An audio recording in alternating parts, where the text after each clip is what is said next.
안녕하세요. 유튜브 넘버원 축구 분석 전문 채널 골 때리는 TV 배팅맨입니다. 자, 축구 토토 승무패 41회차 결과 1등이 나오지 않으면서 2월이 됐습니다. 14경기 중에 무승부가 단 한 경기도 안 나왔던 회차였고, K리그는 예상대로 결과가 나왔던 반면에 J리그 경기는 정말 뜬금포 경기들이 많아서 당황스러웠습니다. 일단 이번 주는 유튜브 커뮤니티에서 공지를 드린 대로 오늘은 41회차 경기 결과들에 대해서 쭉 말씀을 드려보는 시간 가져보도록 하겠고, 수요일 저녁에 J리그 요코마리 대 사간도스 경기가 있기 때문에 골대법으로 폴더스 줄이기 영상은 목요일에 업로드 드릴 예정이고, 금요일에는 42회차 최종픽 영상 올려드리는 일정이니까 일정 참고해 주시길 바라겠습니다. 그리고 요새 유로와 코파 경기들로 프로토 구매하시는 분들이 많은데, 한 가지 팁을 드리자면, 코파 경기들 같은 경우에는 우리나라 시간으로 오전에 하는 경기가 많기 때문에 경기 시작 전에 선발 라인업을 확인하시고 구매를 하시는 것도 한 가지 방법이라고 생각이 들어요. 제가 오늘 미국 대 우루과이 경기 선발 라인업을 확인을 하고 미국의 단통패 한 경기 구매로 2.32배 가볍게 먹었는데, 보통 멤버십 분들께 공유를 드리려면 최소 1시간 이전에 공유를 드려야 되는 게 룰이기 때문에 멤버십 전용 밴드에는 공유를 드리지 못했었는데, 어쨌든 이렇게 경기 시작 전에 선발 라인업을 확인을 하시고 구매를 하는 것도 방법이다 말씀을 전해드리면서, 축구토토 승무패 41회차 경기 결과들에 대해서 쭉 말씀을 드려보도록 하겠습니다. 영상 시작 전에 좋아요 한 번씩 눌러주시는 거 잊지 마시고, 아직 구독 안 누르고 보시는 분들 구독 꼭 눌러주시고 좋아요 눌러주시면 감사하겠습니다. 누르셨으면 시작해 보도록 하겠습니다. 자, 1번 경기 김천 상무 대 대구 경기였죠. 이 경기는 김천 상무의 전역 예정자들이 빠지고 신규 자원들이 들어왔지만 금방 적응을 하면서 좋은 경기력을 보여주고 있고, 특히 이동경, 김대원, 최기윤 선수의 공격력이 굉장히 좋다라고 말씀을 드렸었죠. 그리고 대구의 경우는 원정에서 실점이 2배나 늘어나는 모습과 고재현, 에드가드 같은 선수들이 득점이 너무나도 최근에 안 터져주고 있기 때문에 세징야 의존도가 너무 높은 상황인데, 세징야도 나이가 나이인지라 기복이 심하다라고 말씀을 드렸었습니다. 다만 요시노 선수가 복귀를 하는 대구라는 점과 김천 상무가 이번 시즌 최다 연승인 2연승을 기록 중이기 때문에 무승부로 부러질 수 있는 패턴적인 측면, 대구 역시 원정에서 3경기 연패를 기록 중이기 때문에 무승부로 연패를 끊을 수 있는 패턴적인 측면 때문에 무승부를 받쳐서 김천 상무의 승무 투픽으로 선택을 했었던 경기였고, 김천 상무가 2대0으로 승리를 하면서 적중을 했던 경기였습니다. 실제로 김천 상무가 대구를 상대로 우세한 경기를 펼쳤고, 유효 슈팅만 2배 가깝게 기록을 했었고, 슈팅에 비해 골이 안 들어가는 거 아닌가 싶었는데, 역시 최종 픽에서 말씀을 드렸던 최기윤 선수가 후반전 62분에 교체 투입이 되면서 78분에 선제골을 터뜨려줬고, 한 번 터지니까 바로 또 3분 뒤에 박상혁 선수도 득점을 기록을 하면서 2대0으로 승리를 한 김천 상무였습니다. 이로써 김천 상무는 이번 시즌 최다 연승이 3연승으로 늘어났고, 대구는 원정 4경기 연패를 기록하게 됐네요. 자, 2번 경기 요코마리 대 도쿄베르. 이 경기는 요코마리의 단통 승리로 선택을 했다가 틀려버린 경기였는데, 제가 최종픽 영상에서 말씀드린 내용에 정답이 있었습니다. 지난 맞대결에서 도쿄베르디가 홈에서 요코마리를 상대로 1대2로 패배를 기록했었는데, 경기 내용적인 측면으로 봤을 때 도쿄베르가 좋은 찬스들을 많이 만들어내는 모습을 보여줬었고, 슈팅 숫자도 더 많이 가져갔었던 경기였다라는 점, 또한 요코마리는 분명히 이번 홈 경기에서 점유율을 많이 가져가면서 경기 운영을 할 텐데, 도쿄베르는 이렇게 점유율이 낮을 때 공격적으로 좋은 모습들을 보여준다라고 말씀을 드렸었습니다. 다만 제가 도쿄베르의 지난 이와타 경기를 봤었는데, 그때 수비가 와르르 무너지는 모습을 봤던 게 너무 좀 이 경기를 선택할 때 크게 작용을 해서 원정에서 도쿄베르의 승리까지 보기에는 무리가 있어 보였는데, 도쿄베르가 야마미 히로토 선수의 기가 막힌 중거리 슛으로 선제골을 넣고 시작을 했고, 두 번째 골은 도쿄베르가 측면에서 야마다 고키가 낮은 크로스를 올려준 게 수비 맞고 자책골로 이어졌습니다. 요코마리의 미야이치료가 한 골을 득점을 했지만 그 뒤로 득점 없이 끝이 나면서 요코마리가 1대2로 패배를 했던 경기였습니다. 역시나 점유율은 요코마리가 7, 도쿄베르가 3을 가져갔던 경기였지만 도쿄베르의 공격이 더 날카로웠던 경기였어요. 자, 3번 경기 전북현대 대 FC서울. 자, 저는 이 경기를 라이브로 보면서 웃음만 나왔던 경기였습니다. 분명 최종픽 영상에서 FC서울의 최근 경기력과 분위기 말씀을 드리면서 전북현대의 단통패만 찍으면 될 경기로 보이지만 이 망할 놈의 상대 전적이 전북현대가 압도적으로 단 1패도 내주지 않고 있다라는 점과 비가 많이 내릴 것으로 보여서 이변이 나올 가능성이 큰 경기다라고 생각이 들어서 승무패로 지우개 찬스를 썼던 경기였는데 결과는 1대5 전북현대의 대패였죠. FC서울 유효 슈팅 10개, 전북현대는 단 2개밖에 기록을 하지 못했던 경기였고 경기를 딱 봐도 전북은 서울이 공을 너무 쉽게 잡고 플레이할 수 있도록 공간을 너무 많이 내주는 경향이 있더라고요. 그리고 이날 좌진수 우태환의 위협적인 플레이, 축구 전술적으로 공격적으로 위협적인 플레이가 아니라 진짜로 누구 하나 팰까봐 위협적인 플레이라고 말씀을 드리는 겁니다. 김태현 선수는 거의 일류첸코 선수 죽방이라도 날릴 눈빛으로 막 인상을 찌푸릴 대로 찌푸리고 아주 계속 째려보고 있었죠. 그리고 김진수 선수는 FC 서울 최준 선수의 갈비뼈를 축구와 스터드로 차버리면서 퇴장을 받는 상황이 나왔었던 경기였습니다. 이미 0대2로 지고 있는 상황에서 김진수 선수의 퇴장까지 당했으니 그대로 무너져 내리는 건 당연한 건데 사실 김진수 선수가 퇴장으로 나간 이후에 문선민 선수가 투입이 되면서 한 명이 없는데도 전북의 공격이 좀 살아나는 듯한 모습이 보여서 이게 뭔가 선수들의 문제는 아닌 것 같다. 확실히 축구는 감독 노름이다라는 게 느껴졌던 순간이었습니다. 김두현 감독님은 빨리 전북에 어울리는 전술을 입혀야 될 것으로 보이고 FC서울은 링가드 선수가 완벽하게 팀에 적응을 하면서 팀 내 분위기도 그렇고 경기력도 그렇고 상승세를 확실히 탔다라고 보였습니다. 다만 교체 투입된 호날두 선수가 득점도 기록을 하고 어시스트도 기록을 하고 했는데 어깨가 좀 문제가 있어 보이더라고요. 어깨가 빠진 건 아니라는데 엄살인지 아무튼 FC서울이 2017년 7월 이후에 21번의 맞대결에서 한 번도 이기지 못한 전북을 드디어 잡았다. 말씀을 드리면서 다음 경기 말씀드려보도록 하겠습니다. 자, 4번 경기 대전 대 수원FC였죠. 이 경기는 대전의 경우가 황선홍 감독이 선임이 되고 공격적인 측면 자원인 김문환 선수 영입을 했고 근데 아직까지 경기장에서 볼 수가 없는 상황이죠. 그 이후에 천성훈, 박정인, 마사 선수까지 영입을 했지만 공격에서 그렇게 임팩트를 줄 수 있는 영입은 아니라고 말씀을 드리면서 주전 공격 자원인 레안드로 선수가 부상으로 지금 대전을 떠났기 때문에 김인균, 김승대 같은 기존 주축 공격 자원들이 빠진 상태에서 새로 영입된 선수들이 기존 선수들과 단기간에 얼마나 좋은 활약을 보여줄지 의문이다 말씀을 드렸었습니다. 반면에 수원FC의 경우는 공격적인 측면에서 이승우, 안데르손, 정승원 같은 선수들의 공격 조합이 좋은 모습을 보여주고 있고 중원에는 손준호 선수가 돌아오면서 중원의 안정감이 높아졌다라고 보이기 때문에 수원FC의 승리를 보고 있는 경기인데 대전의 경우가 홈에서 확실히 실점이 많이 줄어드는 팀이고 이창근 골키퍼의 선방 능력이 굉장히 좋기 때문에 무승부를 가져가야 되나 말아야 되나 고민을 많이 했지만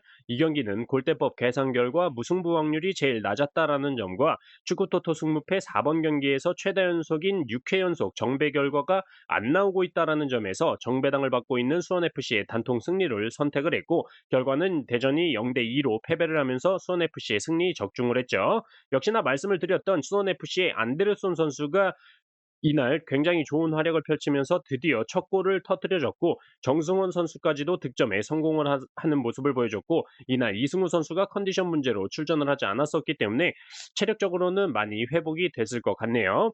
사실상 42회차에 수원FC 경기는 없고 대전은 전북과 경기를 하는데 대전은 김문환, 천성훈, 박정인, 마사 선수에 이어서 유럽파 출신 미드필더 김민우 선수 영입을 했다라는 점 알고 계셔야 될 것 같습니다. 2019년 서울시 협회장배 우승 및 득점왕과 최우수 선수상 그리고 2022년 금강대기 우수 선수상 수상으로 유망주 시절부터 주목받았던 선수고 독일 4부 리그에서 지금 뛰었던 걸로 기억을 하고 있고 U23 아시안컵 때 황선홍 감독 밑에 있던 인연으로 대전으로 오게 된 것 같은데 어떤 경기력을 보여줄지 지켜봐야 될 것 같습니다. 어쨌든 대전은 지금의 경기력으로는 리그 하위권 탈출 어렵다라고 보고 있어요.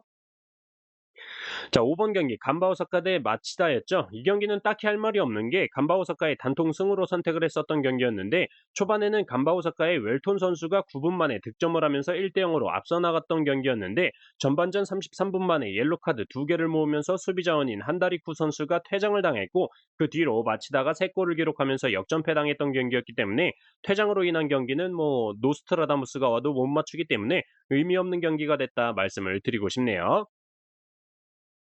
자, 6번 경기 세레스 오사카 대 나고야. 이 경기는 지난 맞대결 당시에 세레스 오사카가 점유율을 쥐고 더 많은 슈팅을 가져갔었지만 나고야가 세트피스 상황에서의 세컨볼을 골과 연결을 시키면서 2대1로 나고야가 승리를 기록했었는데 현재는 공격 자원에 우치다 타쿠야, 캐스퍼 준커 선수가 빠져있는 상황에 나가이 켄스케랑 모리시마 선수는 최근 득점이랑 거리가 먼 모습을 보여주고 있기 때문에 세레스 오사카가 홈에서 득점이 안 터지고 있는 나고야를 상대로 충분히 승리할 수 있을 거다 말씀을 드리면서 전술 상성상으로는 나고야가 좀 우세하다라고 생각이 들고 양팀의 최근 맞대결 전적상 무승부가 없었고 나고야가 이번 시즌 J리그 원정에서 유일하게 무승부가 없는 팀이긴 하지만 현재 나고야의 고자득점력을 생각해 볼 때 무승부만 받쳐서 세레스 오사카의 승무 투픽으로 선택을 했던 경기였고 결과는 2대1로 세레스 오사카가 승리를 하면서 적중을 했던 경기였습니다. 역시나 세레소의 에이스 레오 세아라 선수가 중앙선부터 단독 드리블로 선제골을 기록해줬고 두 번째 득점은 카피사바 선수가 후반전 60분에 투입된 나고야의 요시다 히루키 선수를 전방 압박하면서 볼을 뺏어냈고 크로스 올려준 볼을 페르난데스 선수가 뛰어들면서 가볍게 밀어넣었죠. 이 득점으로 후반 60분에 투입된 나고야의 요시다 히루키 선수는 투입된 지 8분 만에 교체 아웃되는 굴욕을 맛봤던 경기였습니다.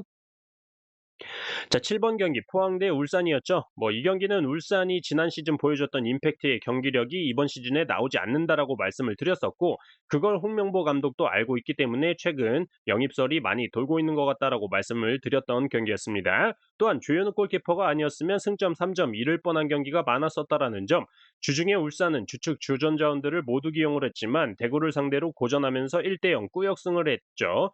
다만 포항의 경우는 주중에 전북을 상대로 로테이션을 확실하게 돌렸다라고 말씀을 드렸었습니다. 한마디로 꼴찌 전북을 잡는 것보단 주말에 동해안 더비 울산을 무조건 잡겠다라는 의지가 보였다라고 말씀을 드리면서 무승부 많이들 선택하실 텐데 이번에야말로 포항이 승리하기 딱 좋은 타이밍이다. 포항의 단통 승리로 말씀을 드렸었고 2대1로 포항이 승리를 하면서 적중을 했던 경기였습니다.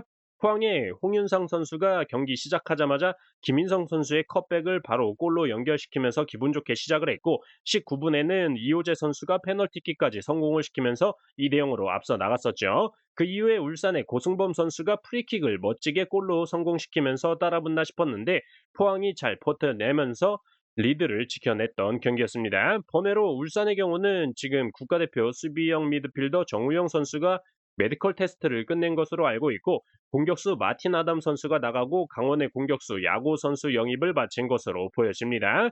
예전에 홍명보 감독이 아마노준 선수가 전북으로 이적했을 때 엄청 욕했던 걸로 기억하는데 강원이 완전 영입하려던 야고 선수를 돈지랄로 가로채가는 약간 내로남불 같은 모습을 보여서 참 이적 시장 재밌네요.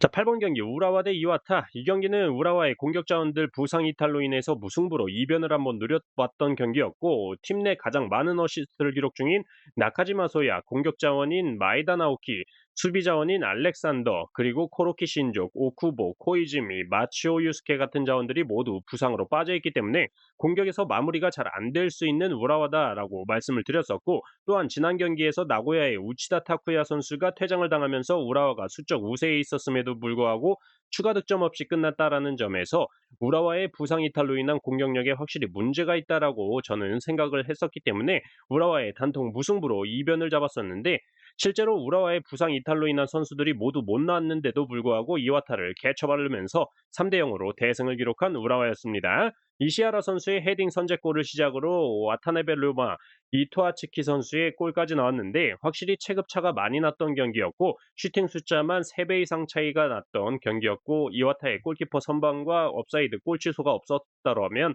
더 많은 득점이 터질 수도 있었던 경기였습니다. 자, 9번 경기 FC 도쿄 대 후쿠오카였죠. 지난 맞대결에서 FC 도쿄가 후쿠오카 원정을 가서 1대3으로 대승을 기록을 했었는데 최근 FC 도쿄의 득점력을 보면 상당히 많이 떨어져 있다라고 말씀을 드렸었습니다. 최근 이와타, 쇼난, 삿포로 같은 하위권 팀들을 상대로도 단 1득점씩밖에 기록하지 못한 FC 도쿄인데 원정팀 후쿠오카의 경우는 두 골 이상 승리가 많고 리그 1위 마치다 원정에서는 0대0 무승부를 기록을 하면서 확실한 상승세를 탔다라고 말씀을 드리면서 FC 도쿄의 무패 투픽으로 선택을 했던 경기였고 FC 도쿄가 0대1로 역시나 득점력이 많이 떨어져 있다라는 걸 인증하면서 패배를 했던 경기였습니다. 자, 10번 경기 쇼난 대 교토상가였죠. 이 경기는 처음 말씀드릴 때부터 18위와 19위의 대결이기 때문에 어떤 결과도 나올 수 있는 경기다라고 말씀을 드렸었는데 교토상가의 팀 내 가장 많은 득점을 기록 중인 토요카와 유타 선수가 출전하지 못한다라는 거에 제가 좀 꽂혔었고 쇼난이 이번 시즌 홈에서 정배당을 받았을 때 2승 1패로 무승부를 한 적이 없었다라는 점과 득점력적인 부분에서는 쇼난이 더 우세한 기록을 보여주고 있다라는 측면에서 쇼난의 단통 승으로 선택을 했는데 역시 쇼나는 뒤통수 전문으로 교토상가에 0대1로 패배를 하면서 틀려버린 경기였습니다. 교토상가의 마르코 툴리오 선수가 수비 뒷공간으로 툭 찍어 짜준 볼을 하라타이치 선수가 가슴 트래핑 후에 가볍게 밀어넣는 골이 전반 24분에 나왔고 그 이후에 쇼나는 교토상가의 핸드볼 반칙으로 인해서 페널티킥을 얻어냈던 장면이 있었는데 구성윤 골키퍼의 미친 선방에 막히면서 저도 못 먹는 병신 같은 짓을 하면서 투표율 17%의 쇼난의 패배가 나와버린 경기였습니다.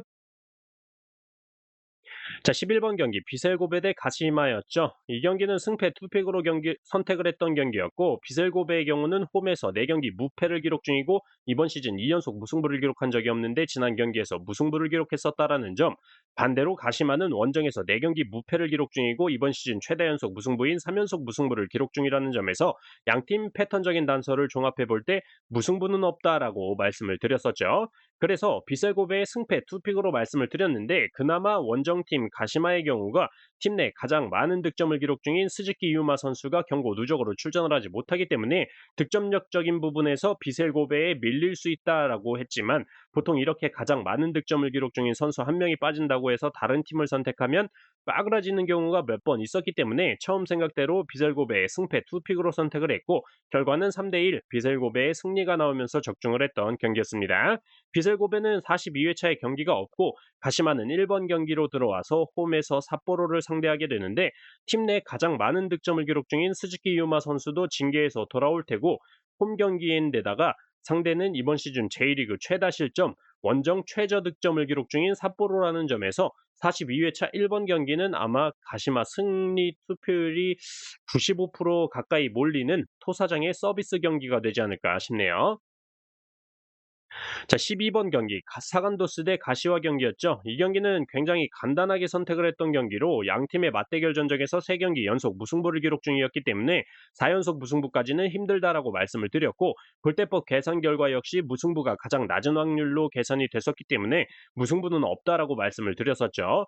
또한 사간도스가 원정에서는 J리그 꼴찌의 득점 기록을 보여주고 있지만 홈에서는 J리그 공동 2위의 득점 기록을 보여주고 있기 때문에 이 경기는 홈발 사간도스의 승리로 선택을 해야겠다라고 생각을 했었고 배당적인 측면에서도 사간도스가 2013년, 2016년, 2019년에 홈에서 3.0배당을 받고 모두 승리를 기록했었다라는 점에서 이 경기는 많은 고민 없이 사간도스의 단통 승리로 선택을 했는데 사간도스가 1대4로 패배를 하면서 틀린 경기였고 배당적인 측면 역시 경기 시간이 가까워지면서 두 번이나 국내 배당이 변동이 되면서 사간도스의 승리 배당이 3.0배당에서 3.55배당으로 바뀌어버린 경기였습니다. 사간도스의 골은 사실 골키퍼가 뻥 차준 볼을 토가시 선수가 헤딩으로 떨궈준 게 운 좋게 수비 뒤로 떨어지면서 마르셀로 선수가 득점을 하는 장면이었고 후반전에 가시와의 페널티킥 동점골을 내준 이후로 수비가 무너지면서 가시와의 대량 실점을 했던 경기였습니다. 자, 13번 경기 광주 대 제주. 자, 광주의 경우가 이정효 체제에서 만들어가는 과정들은 좋은데 마무리가 잘 안 되는 모습을 보여주고 있다 보니까 이정효 감독님께서 지난 수원FC 경기 패배 이후에 인터뷰에서 내가 카페에서 새벽 3, 4시까지 공부하는 게 별 의미가 없는 것 같다. 영입도 없고 내 건강만 해치는 것 같다 하면서 이번 시즌 다이렉트 강등 피하는 것도 어려울 것 같다라고 말씀을 하셨는데 이런 발언들이 저는 선수들한테 강한 동기부여가 되지 않을까 생각이 든다라고 말씀을 드렸었죠. 그리고 원정팀 제주의 경우는 유리 조나탄 선수가 아직 부상에서 돌아오지 못하고 있다 보니까 공격에서 답답한 모습을 많이 보여주고 있다. K리그 득점 공동 꼴찌를 달리고 있는 제주인데 더군다나 원정에서는 홈보다 득점력이 반으로 줄어들기 때문에 이 경기는 광주FC의 승리를 선택할 수밖에 없는 경기다 말씀을 드리면서 광주의 단통승으로 말씀을 드렸었고 2대1로 광주가 승리를 하면서 적중을 했던 경기였습니다. 이날 광주가 2대1로 승리를 했고 가브리엘 선수의 후반 로스타임 극장골로 승리를 했던 경기였는데 부상에서 돌아온 이희균 선수가 굉장히 좋은 활약을 보여줬고 경기가 끝나고 인터뷰에서도 지난 수원FC 경기 패배 이후 감독님의 인터뷰가 확실히 선수들한테 동기부여가 됐다라고 말도 했죠. 그리고 앞으로 이희균 선수의 활약이 확실히 광주의 경기력 향상에 도움이 될 것 같다라는 생각이 많이 들었던 경기였습니다. 자, 14번 경기 인천 대 강원이었죠. 이 경기는 인천이 제르소 선수가 부상해서 돌아오지 못하고 있기 때문에 공격적인 측면에서 확실히 활로를 찾지 못하면서 이번 시즌 최다 연패인 2연패를 기록 중이고 원정팀 강원의 경우는 굉장히 잘 나가고 있다가 김천상무와 FC 서울에 패배를 하면서 이번 시즌 최다 연패인 2연패를 기록 중이라고 말씀을 드렸었죠. 그리고 강원의 경우가 잘 나가다가 갑자기 왜 그럴까 생각을 해봤는데 공격수 야고 선수나 양민혁 선수가 이적 관련해서 자꾸 언급이 되고 있기 때문에 심적인 문제가 있지 않을까 언급을 드렸었고 김희석, 김대우 선수가 부상으로 빠지면서 중원 자원에서도 공백이 생겼기 때문에 지난 인천과의 맞대결에서 해트트릭을 기록했던 야고 선수가 이적 관련으로 이 경기에 출전이 불투명하다라는 점, 김희석 선수도 부상, 주전 수비 자원으로 선발 출전했었던 윤석영, 이기혁 선수도 부상으로 출전이 불투명한 상황이라 강원이 보여줬던 경기력이 나오기 쉽지 않아 보여서 인천의 단통 무승부로 양팀 모두 연패를 끊어가는 타이밍이 되지 않을까 말씀을 드렸었는데 출전하지 않을 거라고 생각했던 야고 선수가 선발 출전해서 득점을 기록을 했고 이날이 야고 선수의 강원 고별전이었다고 합니다. 야고 선수가 페널티킥을 골포스트에 맞추면서 말아먹나 싶었는데 후반에 페널티킥 실축을 헤딩골로 만회하면서 득점을 기록을 했고 경기가 끝나고 눈물을 흘렸다는데 울산에 가서 좋은 모습을 보여줬으면 좋겠고 이날 이 강원의 이기혁 선수는 부상에서 복귀를 했습니다. 42회차에 강원은 홈에서 광주를 만나게 되는데 야구 선수 없이 제로톱으로 경기에 나설 것으로 보이는데 어떤 경기를 보여줄지 굉장히 궁금해지네요. 자, 이렇게 축구토토 승무패 41회차 경기 결과에 대해서 쭉 말씀을 드려봤습니다. 7월 31일까지 여름 이적 시장이 지속되기 때문에 중간중간 영입되는 선수들 파악을 잘 하셔야 될 것 같고 저는 주말 축구토토 승무패 42회차 골대법으로 폴더스 줄이기 영상으로 목요일에 골 때리는 TV 가족분들 찾아뵙도록 하겠습니다. 이상입니다.